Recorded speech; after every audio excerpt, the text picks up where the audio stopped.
Hello and welcome to text book super coaching. SSC CHSL combined higher secondary level examination 12वीं pass जिन candidates ने intermediate pass किया है उनके लिए central government में सरकारी नौकरी पाने का जो सबसे अच्छा अवसर होता है वो होता है एसएससी सीएचएसएल को क्वालिफाई करके। सीएचएसएल 2023 का नोटिफिकेशन रिलीज हो चुका है। अब यहां पर जब हम किसी एग्जाम की तैयारी करते हैं तो हमारे मन में कई तरह के सवाल आते हैं उस रिक्रूटमेंट से रिलेटेड, उस एग्जाम से रिलेटेड, उस पोस्ट से रिलेटेड। सवाल देखिए कई तरह के होते हैं। हम कैसे क्वालिफाई करेंगे, एलिजिबिलिटी क्या है, सिलेक्शन कैसे होगा, ये तो एक तरह के सवाल हो गए। एग्जाम क्वालिफाई करने के बाद सैलरी क्या मिलेगी, कैरियर की ग्रोथ क्या होगी, हमारा काम क्या होगा, जॉब प्रोफाइल क्या होगी। तो यानी कि हम यहां पर सारे सवालों के जवाब इस वीडियो में जानने वाले हैं। अगर मैं आपको शॉर्ट में बोलूं तो एसएससी सीएचएसएल क्या होता है या इसके बारे में पूरी जानकारी इस वीडियो के अंदर मैं आपको देने वाला हूं। एक बार सेशन को आप लोग शेयर कर दीजिएगा ताकि आपके बाकी साथियों तक ये वीडियो पहुंच सके। देखिए इसकी जो रिक्रूटमेंट है वो एसएससी करवाता है। सिर्फ रिक्रूटमेंट जो है वो आपका एसएससी जो है वो करवाएगा, लेकिन आपकी जो पोस्टिंग है वो कई जगहों पर आपको मिलेगी। अलग अलग जगहों पर जो है वो आपको पोस्टिंग मिलेगी। रिक्रूटमेंट जो है वो आपका एसएससी करवाएगा। आपको जो सेंट्रल गवर्नमेंट की अलग अलग मिनिस्ट्रीज होती हैं, जो आपके डिपार्टमेंट्स होते हैं, उनमें आपको पोस्टिंग मिल जाएगी। पोस्टिंग जो है वो आपको किन पदों पर मिलती है, आपको अलग अलग जो पोस्ट हैं उन पर पोस्टिंग मिलती है। जैसे कि लोअर डिवीजन क्लर्क एलडीसी, दूसरा जूनियर सेक्रेटेरिएट असिस्टेंट, तीसरा डाटा एंट्री ऑपरेटर और चौथा data entry operator grade A. इन पोस्टों पर आपको जो सेंट्रल गवर्नमेंट की अलग अलग मिनिस्ट्रीज होती हैं वहां पर आपको पोस्ट कर दिया जाता है। ठीक है, तो ये चीज आपको क्लियर है। तो एसएससी से रिक्रूटमेंट करा रहा है, पोस्टिंग आपको जो है सेंट्रल गवर्नमेंट के अलग अलग ऑफिसेज में, डिपार्टमेंट्स में मिलती है। ठीक है, अब इसमें अप्लाई कौन कर सकता है, एलिजिबिलिटी क्राइटेरिया जो है वो आपका क्या रहने वाला है वो एक बार हम जान लेते हैं। सबसे पहले एलिजिबिलिटी में जो है वो आपकी बात आती है एज लिमिट की, कि आपकी एज जो है वो क्या होनी चाहिए।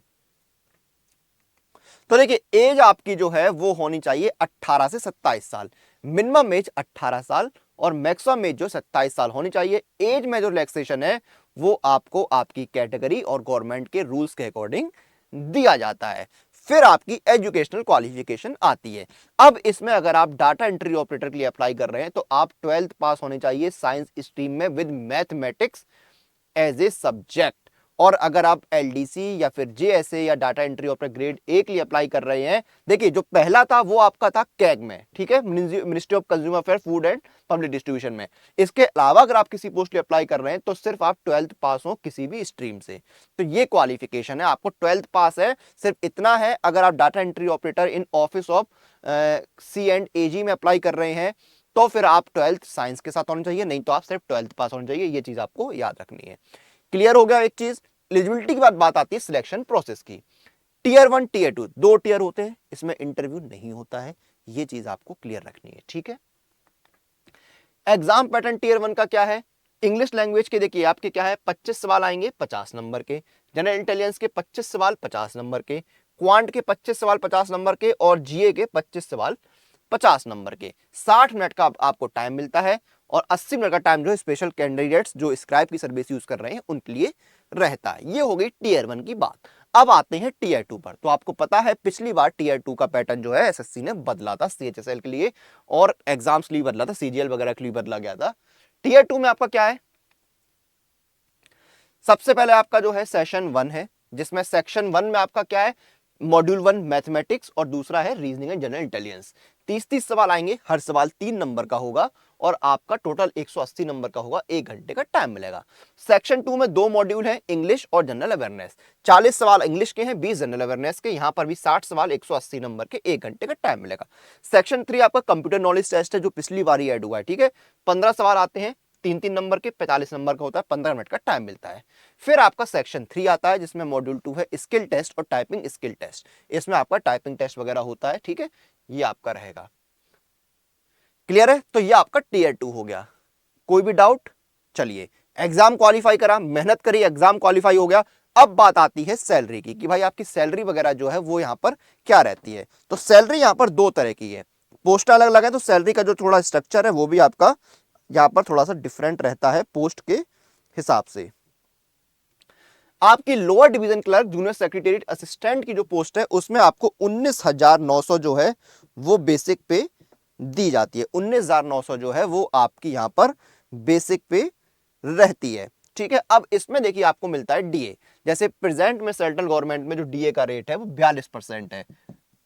हर 6 महीने में डीए रिवाइज हो जाता है। फिर आपका एचआरए है, जैसे आप दिल्ली में लगेंगे तो आपको 27% के रेट से एचआरए दिया जाएगा। फिर आपको ट्रेवल अलाउंस और बाकी अलाउंस जो है अलग से दिए जाते हैं। अब देखिए अगर आप 42% के हिसाब से डीए जोड़ दें और 33% के हिसाब से एचआरए जोड़ दें, 27% के हिसाब से एचआरए जोड़ दें, तो आज की डेट में आपकी सैलरी 33,631 बनती है। उसके ऊपर आपको जो है बाकी अलाउंस मिलते हैं, तो आपकी जो ग्रॉस सैलरी है वो 36,000 के ऊपर जाती है। 36,000 से 38,000 के आसपास सैलरी रहेगी। तो आप बेसिक पे पर मत जाइए कि बेसिक पे आपकी जो है उतनी ही सैलरी होगी, उसके ऊपर अलाउंसेस आपको कई सारे जो मिलते हैं, तो आपकी जो सैलरी है वो बहुत ही अच्छी हो जाती है यहाँ पर। तो आपको जो मिनिमम सैलरी है वो भी आपको 36,000 के आसपास तो मिलने ही वाली है दिल्ली के अंदर। ठीक है, फिर आपकी जो बाकी पोस्ट है उसमें आपकी बेसिक पे 25,500 रहती है। ठीक है, यहां पर भी आपको डीए मिलता है, डीए का रेट सेम रहता है, 42% ही मिलेगा। अब मान लीजिए आपकी बेसिक पे 100 रुपए है तो डीए आपको 42 रुपए मिल जाएगा। बेसिक पे अगर आपकी 200 रुपए है तो आपको डीए 84 रुपए मिल जाएगा। इस तरह से आपका डीए का रेट सेम रहेगा, लेकिन आपकी बेसिक पे कम ज्यादा होने पर डीए इधर उधर हो जाता है। सेम आपका एचआरए 27% के रेट से आपको मिलेगा। तो यहां पर भी अगर आप ग्रॉस सैलरी 42% डीए और 27% एचआरए जोड़ दें तो आपकी ग्रॉस सैलरी 43,000 रुपए बनती है। ठीक है, टीए वगैरह जोड़ देंगे सैलरी आपकी 45,000 से ऊपर चली जाएगी। तो यहां पर भी आपको 45,000 से ऊपर जो है सैलरी मिलने वाली है। तो सैलरी जो है आपकी बहुत अच्छी है, बहुत बेहतरीन सैलरी जो है वो यहां पर आपको मिल रही है। ठीक है, क्लियर है। तो सैलरी का स्ट्रक्चर आपका काफी अच्छा है, सैलरी को लेकर कोई डाउट मत रखिए, सैलरी बहुत अच्छी मिलने वाली है। अब अच्छी सैलरी के बदले काम क्या करना होगा वो भी जान लेते हैं। तो लोअर डिवीजन क्लर्क या जूनियर सेक्रेटरी असिस्टेंट जो है वो आपका प्रॉपर क्लरिकल टाइप का काम है। पूरा क्लरिकल काम जो है वो आपको करना होता है। आपको वर्क फ्लो का मेंटेनेंस देखना होता है ऑफिस के अंदर। आपको जो है मेल्स वगैरह जो है वो टाइम टू टाइम रजिस्टर करने होते हैं। आपको जो डाटा वगैरह है कंप्यूटर पर वो अपडेट करना होता है, इंटर करना होता है। आपको जो इंडेक्सिंग है फिर या फाइल रजिस्टर है उनका मेंटेनेंस भी देखना होता है। ठीक है, आपको देखिए ऑफिस में देखिए आपका जो है हायरार्की हिसाब से जो है फाइल्स को मैनेज करना होता है। आपको लेटर्स क्रिएट करने हैं, नोटिफिकेशंस और बाकी जो डॉक्यूमेंट्स वगैरह के ऑर्डर्स हैं वो आपको देखने होते हैं। ठीक है, सैलरी स्लिप्स वगैरह जो है आपको वो भी यहां पर बनानी होती है। ये सारे काम आपके रहते हैं। फिर देखिए the data entry operators prime responsibility is the handling of the office computer. आपको क्या ऑफिस के जो कंप्यूटर हैं, क्योंकि डाटा एंट्री पर आप कंप्यूटर पर ही बैठेंगे, तो वो आपको कंप्यूटर्स वगैरह जो है वो आपको हैंडल करने होते हैं। MS Excel, MS Word, PowerPoint, इन पर आपको काम करना होता है। आपको अलग अलग नोट्स जो है, रिपोर्ट्स जो है वो बनानी होती हैं। आपको जो डाटा वगैरह जो है फॉर्मेट में एंटर करने होते हैं कंप्यूटर में। डाटाबेस मैनेजमेंट जो है उसका मेंटेनेंस आपको देखना होता है। आपको बैकअप वगैरह जो फाइल्स का है वो तैयार करना होता है। स्कैनिंग, प्रिंटिंग वगैरह काम आपको देखने होते हैं। ठीक है, आपको फाइल जो है इस तरह से अरेंज करनी होती है कि सभी के लिए जो आसानी से वो एक्सेसिबल रहें। ये सारे काम आपके डाटा एंट्री ऑपरेटर के होते हैं। अब कैरियर की ग्रोथ क्या रहती है, प्रमोशन क्या रहता है आपका। देखिए प्रमोशन जो है, कैरियर की ग्रोथ जो है वो कई चीजों पर डिपेंड करती है। इंटरनल पॉलिसी क्या है, सीनियरिटी है, एग्जाम से क्लियर होता है, ये सारी चीजें आपको ध्यान रखनी होती है। लोअर डिवीजन क्लर्क और जूनियर सेक्रेटरी असिस्टेंट में आप बनेंगे अपर डिवीजन क्लर्क या असिस्टेंट, फिर आप बनेंगे डिविजनल क्लर्क और उसके बाद सेक्शन ऑफिसर। ये आपका प्रमोशन या कैरियर की ग्रोथ रहती है। डाटा एंट्री ऑपरेटर में आप data entry operator grade B, फिर आप data entry operator grade C और data entry operator grade F, इन पोस्टों तक प्रमोट होते हैं। और जैसा कि मैंने आपको पहले ही बताया कि प्रमोशन जो है वो कई फैक्टर्स पर डिपेंड करता है। आपकी जो ऑर्गेनाइजेशन है उसके रूल्स क्या है, आपकी सीनियरिटी क्या है, आपका परफॉर्मेंस क्या है, इन चीजों पर आपके कैरियर की ग्रोथ डिपेंड करती है। ऐसा नहीं है कि प्रमोशन किसी का जो है वो होगा ही नहीं, प्रमोशन होगा, लेकिन ऐसा भी नहीं कि आप जो हायरार्की में सबसे ऊपर पहुंच जाएंगे, ऐसा भी कंपलसरी नहीं है। तो कई फैक्टर्स जो है आपके कैरियर की ग्रोथ को प्रभावित करते हैं। तो यहां पर हमने सीटीएसएल के बारे में A to Z चीजों को जानने की कोशिश करी इस वीडियो के अंदर। अगर आपके मन में अभी भी कोई सवाल हो या आप किसी स्पेसिफिक टॉपिक पर वीडियो चाहते हैं मुझसे तो कमेंट करके बताइए, मैं आपके लिए उस पर वीडियो लेकर जरूर आऊंगा। और तैयारी कैसे करनी है वो मैं आपको बता देता हूं। तो सुपर कोचिंग आपके लिए बेस्ट ऑप्शन है। सुपर कोचिंग सारा अपनी कंप्लीट प्रिपरेशन आप कर सकते हैं। जैसे एसएससी सीटीएसएल के लिए आपका सुपर कोचिंग यहां पर रहा, ये देखिए 299 में 3 महीने का एसएससी सीटीएसएल का सुपर कोचिंग यहां पर आपको मिल रहा है, जिसमें इंडिया के बेस्ट टीचर्स के आपको कोर्सेज मिलेंगे। टियर 1 टियर 2 दोनों की तैयारी होगी। लाइव क्लासेस मिलेंगे आपको, doubt session, revision session, previous year paper सब कुछ आपको मिलेगा। मॉक टेस्ट आपको मिलेंगे ताकि आप अच्छे से तैयारी कर पाए। रिवीजन के लिए आपको 100+ स्टडी नोट्स मिलेंगे पीडीएफ फॉर्मेट में। और क्योंकि कितना किफायती दाम है, आपको 299 है। यहां पर भी आपको मैं डिस्काउंट दिलवाऊंगा क्योंकि आप मेरे वीडियो को देख रहे हैं। तो कूपन कोड लगाइए अनुराग, ANURAG, और आपको डिस्काउंट मिल गया। देखिए 269 में 3 महीने का सीटीएसएल का जो है सब्सक्रिप्शन आपको मिल रहा है। तो ये बेहतरीन मौका, बेहतरीन ऑफर। इस मौके, इस ऑफर का लाभ उठाइए, तैयारी शुरू कर दीजिए। और आप अपनी स्पीड एक्यूरेसी को अगर मेंटेन करना चाहते हैं तो टेक्स्ट बुक पास के साथ जुड़िए, जहां पर आपको 730+ एग्जाम के लिए 73,000 से ज्यादा मॉक टेस्ट मिलते हैं। और इसका देखिए प्राइस जो भी हो, आपको जैसे अभी ईयरली पास 399 का है, तो जो भी प्राइस होगा उसमें आपको डिस्काउंट के लिए मेरा कूपन कोड लगाना है अनुराग पास, ANURAGPASS।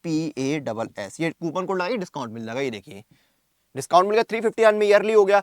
और आपको मॉक टेस्ट के साथ साथ अगर चाहिए है प्रीवियस ईयर पेपर और बहुत सारे प्रीमियम फीचर्स, तो आप पास प्रो के साथ जाइए। यहां पर आपको मॉक टेस्ट के साथ साथ 17,000 सारा प्रीवियस ईयर पेपर मिलते हैं, प्रैक्टिस प्रो क्वेश्चंस का एक्सेस मिलता है आपको, प्रो लाइव टेस्ट मिलते हैं और अनलिमिटेड री अटेम्प्ट्स मिलते हैं आपको सभी टेस्ट के।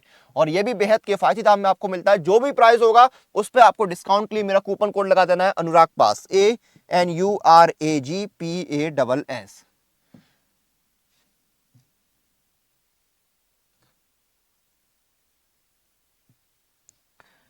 अनुराग पास लगा डिस्काउंट में। लेकिन जो प्राइस 499 का था वो 449 हो गया है। तो जल्दी से एनरोल करिए, तैयारी शुरू कर दीजिए, क्योंकि एसएससी सीटीएसएल का नोटिफिकेशन ऑलरेडी आ चुका है। तो सारी चीजें हमने यहाँ पर डिस्कस करी। अब सेशन को हम यहाँ पर खत्म करेंगे। आपसे जल्द फिर मुलाकात होगी। टिल देन आप लोग अपनी एग्जाम प्रिपरेशन और सभी अपडेट्स के लिए सुपर कोचिंग के साथ बने रहिए।